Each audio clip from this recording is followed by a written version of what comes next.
Si je n'étais pas devenu général en chef et l'instrument du sort d'un grand peuple, je me serais jeté dans l'étude des sciences exactes.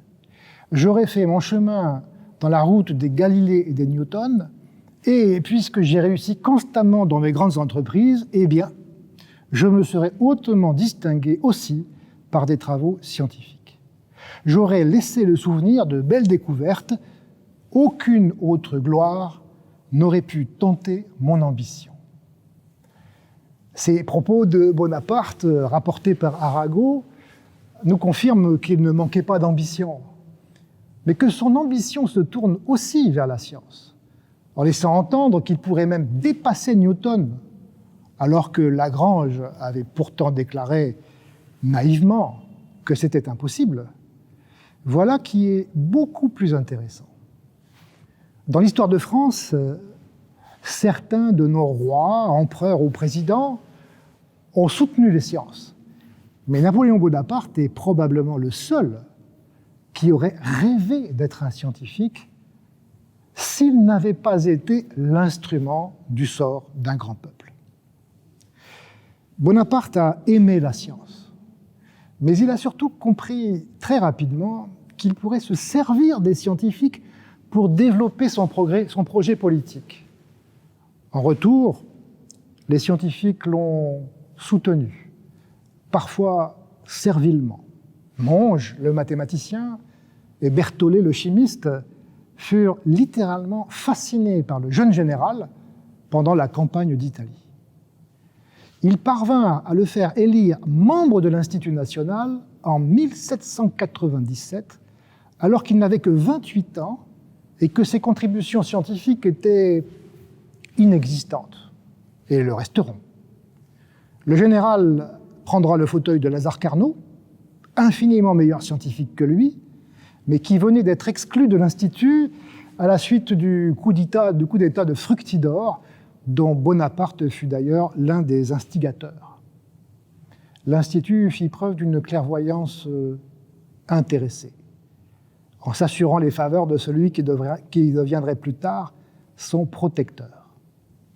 Bonaparte utilisa souvent le prestige de son nouveau statut et signera ses lettres « Le membre de l'Institut, général en chef, Bonaparte ». On raconte que le 11 décembre 1797, Bonaparte dîna avec quelques membres influents de l'Institut pour assurer son élection qui devait avoir lieu 2 semaines plus tard. Pour exhiber ses talents mathématiques, il expliqua à Laplace, celui qu'on appelait le Newton français, comment trouver le centre d'un cercle si on ne dispose que d'un compas et pas de règles. Laplace serait exclamé « Nous attendions tout de vous, général, sauf des leçons de géométrie ». Bonaparte mentionna-t-il que cette construction géométrique était en quelque sorte une prise de guerre, puisqu'il l'avait obtenue d'un mathématicien milanais du nom de Mascheroni, qu'il venait de rencontrer lors de la campagne d'Italie. C'est peut-être ce qui a convaincu Laplace de voter pour Bonaparte. C'est ensuite la campagne d'Égypte qui se conclura par une déroute militaire, mais un succès scientifique remarquable.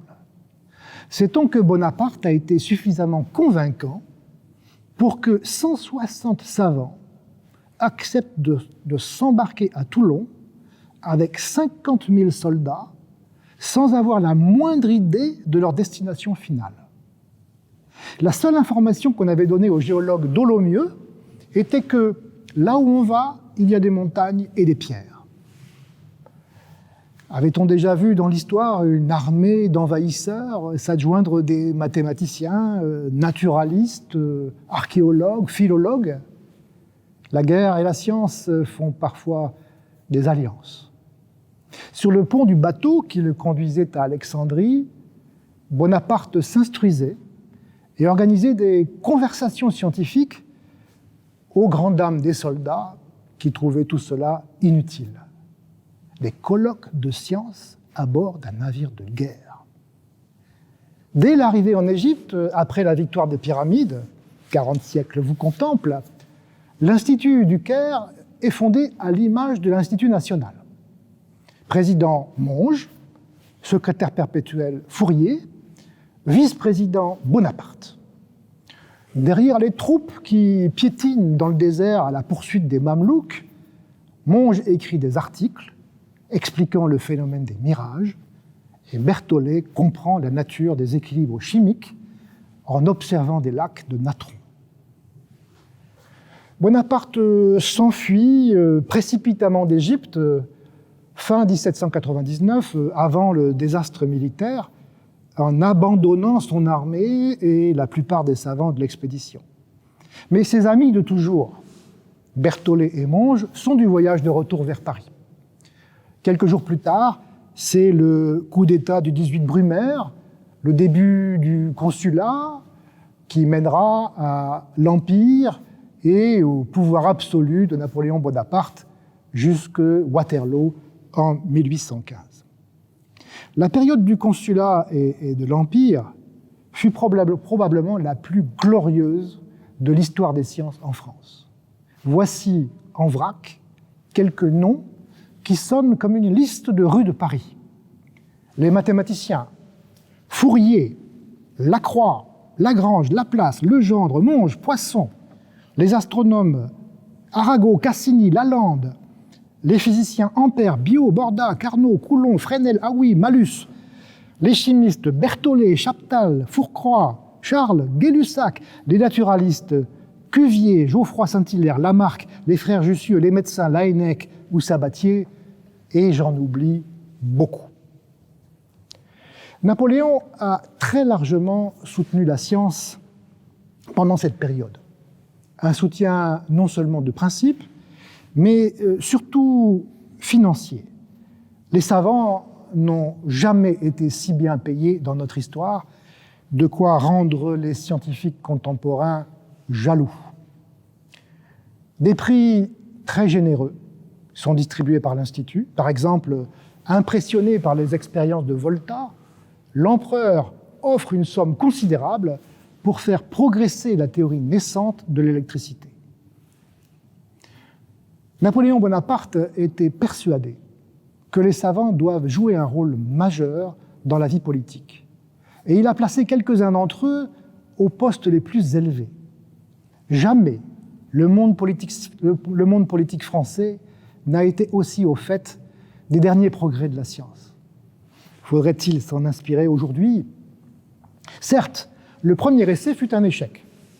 3 jours après le 18 Brumaire, Laplace fut nommé ministre de l'Intérieur. Le premier consul le révoquera 6 semaines plus tard et se justifiera en écrivant « Laplace, géomètre de première catégorie, n'a pas tardé à se montrer un administrateur plus que médiocre. Dès son premier travail, nous avons immédiatement compris que nous nous étions trompés. Laplace ne traitait aucune question d'un bon point de vue, il cherchait des subtilités de partout, il avait seulement des idées problématiques et enfin, il portait l'esprit de l'infiniment petit jusque dans l'administration. » Mais Napoléon a su faire des choix remarquables de grands serviteurs de l'État, parmi les meilleurs scientifiques, héritiers des Lumières. Je ne citerai que 2 exemples emblématiques, Fourcroy et Chaptal. Fourcroy, chimiste, est l'auteur d'une réforme du système éducatif français, avec la création en particulier des fameux lycées napoléoniens en 1802. Ce sont des internats de garçons à la discipline quasi militaire qui forment l'élite dont le pouvoir centralisé a besoin pour maintenir l'ordre. Des programmes précis sont imposés par la loi. Tout cela est peu propice à la créativité individuelle et nous en ressentons encore les effets délétères aujourd'hui. En même temps, la science y occupe enfin la place qu'elle mérite. Une vraie révolution par rapport à l'Ancien Régime. On y enseigne bien sûr le latin, l'histoire et la géographie, mais aussi à égalité avec les humanités, les mathématiques, chimie, physique, histoire naturelle et minéralogie, au cours d'un cursus de 6 ans, se terminant par des études de belles lettres latines et françaises et de mathématiques dites transcendantes. Hélas, la mise en pratique sera laborieuse et dès 1809, avec la création de l'université impériale, la belle égalité va régresser et l'enseignement scientifique va disparaître progressivement lors de la Restauration. On reproche alors à la science de détourner de la religion. Au cours du XIXe siècle, l'enseignement des sciences va connaître des hauts et des bas, et il faudra attendre la grande réforme pédagogique de 1902 pour revoir une renaissance très partielle de la science au lycée. Aujourd'hui, la science est encore le parent pauvre de l'école primaire. Quant à Chaptal, sa contribution va bien au-delà de la production du sucre à partir de la betterave. Alors que le blocus continental empêchait l'importation de sucre de canne, il fut un excellent ministre de l'Intérieur. En donnant une impulsion à l'industrialisation de la France, qui se poursuivra pendant tout le siècle.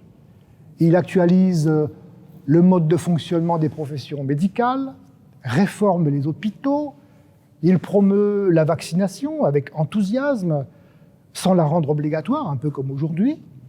Il organise le réseau routier, rétablit les chambres de commerce, met en place les premiers services publics de statistiques importants pour une bonne administration nationale.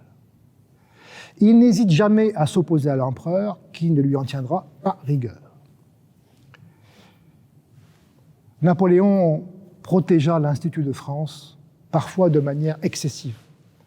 Dans la loi du 11 Floréal de l'an 10, on lit qu'aucun établissement ne pourra désormais prendre le nom d'institut. L'Institut national sera le seul établissement public qui portera ce nom. Cette loi n'a pas été abrogée à ce jour et elle semble peu appliquée. En retour, l'Institut de France n'a pas manqué de montrer son affection pour l'empereur, par exemple en inaugurant en grande pompe une statue majestueuse au Palais Conti. Napoléon, derrière mon dos, y est représenté en costume impérial et sa main droite repose sur une petite colonne sur laquelle est gravée une Minerve, symbole de l'Institut. Lors de la cérémonie, on exécuta un chant lyrique très obséquieux. Les milieux scientifiques et politiques connaissent très bien la flatterie.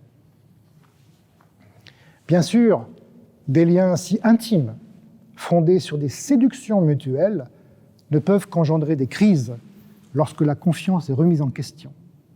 Depuis l'île d'Elbe, pendant la première Restauration, Napoléon a remarqué avec amertume l'empressement avec lequel l'Institut l'avait renié.